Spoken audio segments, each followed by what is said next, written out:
Le dernier mot de la matinale. Vous voulez encore dire quelque chose? 9h04. Ah, je croyais que vous aviez un message pour Mammouth. Alors, c'est avec vous, Louise Éclande, le dernier mot de la matinale. Bonjour. Bonjour Thomas, bonjour à tous. Il reconstitue des batailles napoléoniennes déguisées en soldats de l'empereur. Il s'appelle Pierre Pagès et c'est le président d'une association dans Lyon qui vient d'être invité en Russie pour célébrer le 215e anniversaire de la bataille de Moscou.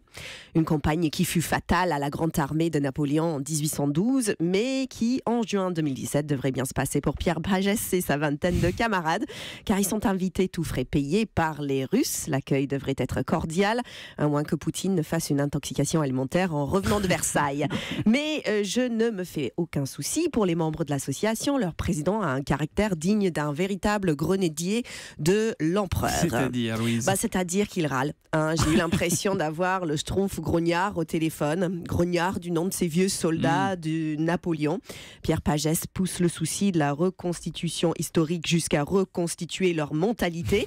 Mais je le comprends tout à fait. Ça fait 33 ans qu'il rejoue les batailles napoléoniennes. Il est quand même allé 24 fois à Waterloo.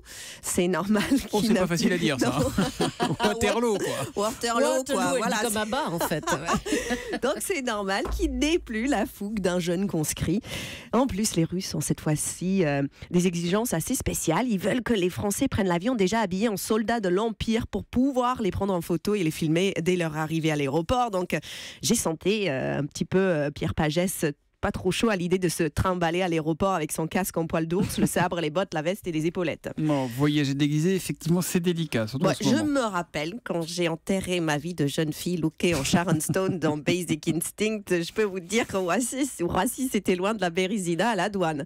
Mais tout ça n'empêchera pas Pierre Pagès de mettre ses pas dans ceux de l'empereur, tel un véritable grognard, dont l'histoire a retenu la chose suivante. Il grognait et il le suivait toujours. Et je vous pose la question, n'est-ce pas la meilleure définition de l'esprit français? Oh, mais si, il grognait et le suivait toujours. Merci beaucoup. Vous avez des photos de l'enterrement de vie de jeune fille en Sharon Stone? Plus tard, je les On va essayer posterai de trouver sur ça. Louise Éclande, tiens, si vous en voulez plus, vous achetez son livre À moi les petits Français, Louise Éclande, qui est publié aux éditions du Rocher. C'est aussi drôle que Ici le matin avec vous. À demain matin, ma chère Louise.